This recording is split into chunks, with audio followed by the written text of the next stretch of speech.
Good evening, everyone. This is Pastor Steve from Risen Hope Community Church, and welcome to another installment of what we are calling Hymn Devotion to Him. It is where I share a song with you, more of a traditional hymn, and then also the story behind it. I'm reading from a book that was written by Kenneth W. Osbeck, and again, it's 101 hymn stories. This book is still available. It is still in print, and if you go to Amazon or another one of the online booksellers, you will undoubtedly find it. But I want to share with you tonight a hymn entitled, "Now Thank We All Our God." It is a song that I've only more recently become acquainted with in the last 2 to 5 years, and a song that I've really grown to love. And the story that Osbeck tells us, the background of this hymn, is something of an inspirational story as well. So let me share. First, Osbeck begins with a quote from Paul's letter to the Romans, chapter 8, and verses 35 and 37. Paul writes, "Who shall separate us from the love of Christ? Shall tribulation or distress or persecution or famine or nakedness or peril or sword? No, in all these things we are more than conquerors through him who loved us." Osbeck goes on. Upon hearing the hymn, one would never realize that this paean of praise was forged during times of tragic experiences.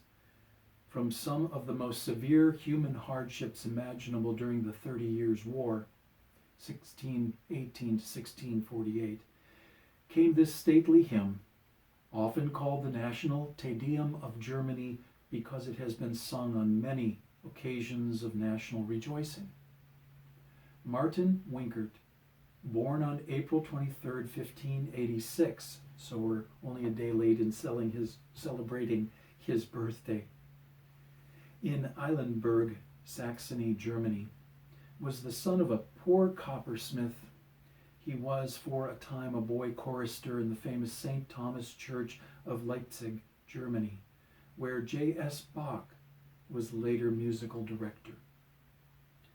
There, Rinkert worked his way through the University of Leipzig and was ordained to the ministry of the Lutheran Church.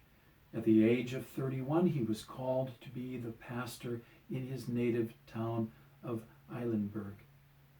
He arrived there just when the dreadful bloodshed was starting.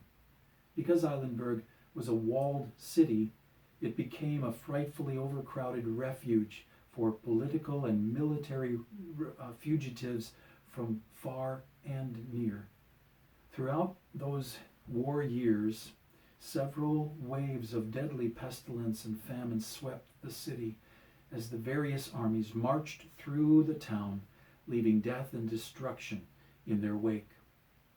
The Rinkert home served as a refuge for the afflicted victims, even though it is said that Martin Rinkert often had difficulty in providing food and clothing for his own family.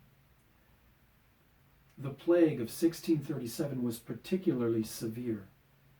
At its height, Rinkert was the only remaining minister, often conducting as many as 40 to 50 funeral services daily. Yet amazingly enough, he was a prolific writer of 7 different dramatic productions on the events of the Reformation, as well as a total of 66 hymns. During the closing years of the war, Eilenburg was overrun by invading armies on 3 different occasions, once by the Austrian army and twice by the Swedish army. During one of the occupations by the Swedish army, there came the demand that a large tribute payment be made by these already impoverished people.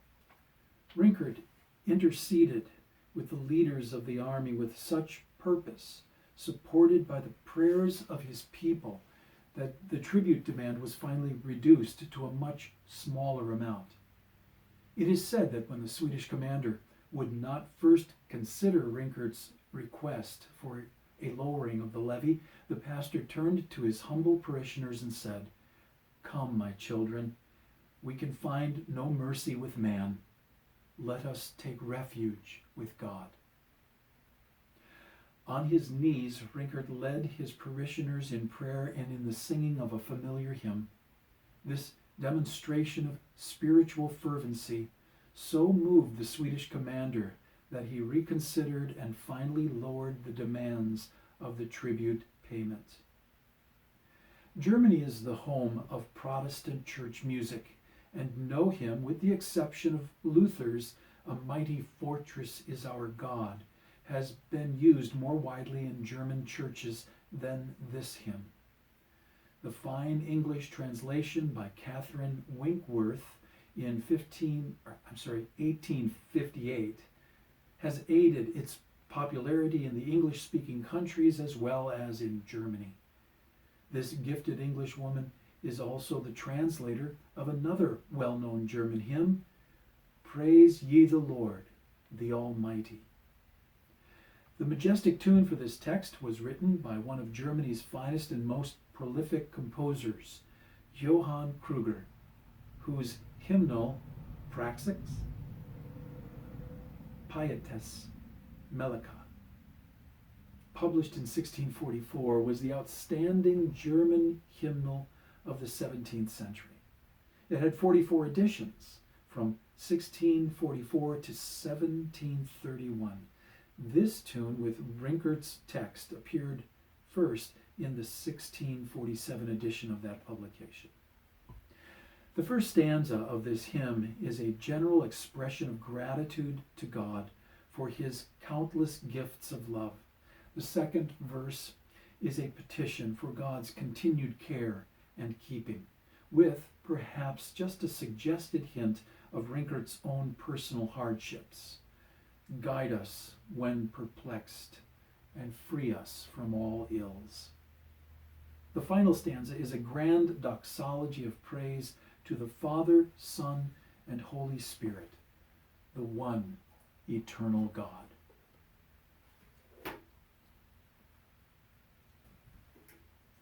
And so, I share with you, now thank we all our God.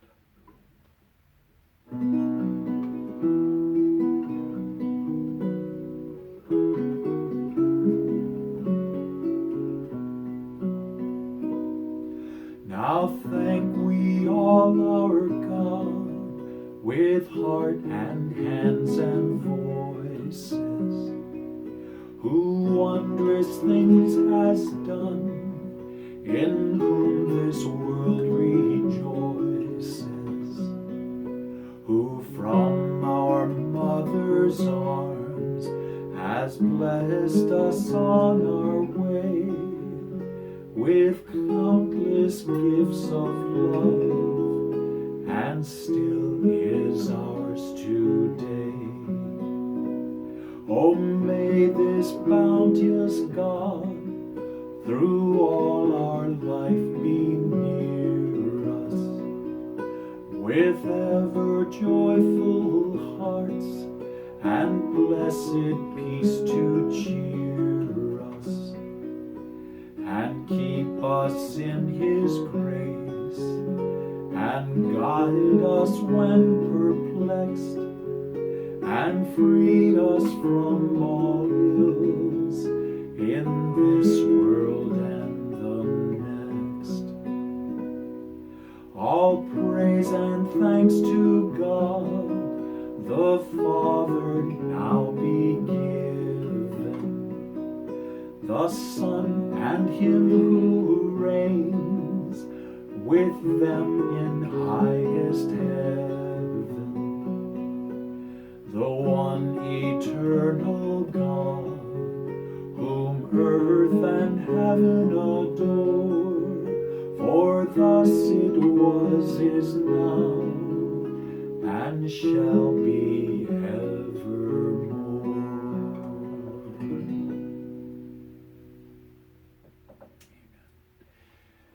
Well, thank you for tuning in. God bless you. Have a wonderful rest of your night. This is Pastor Steve. Grace and peace.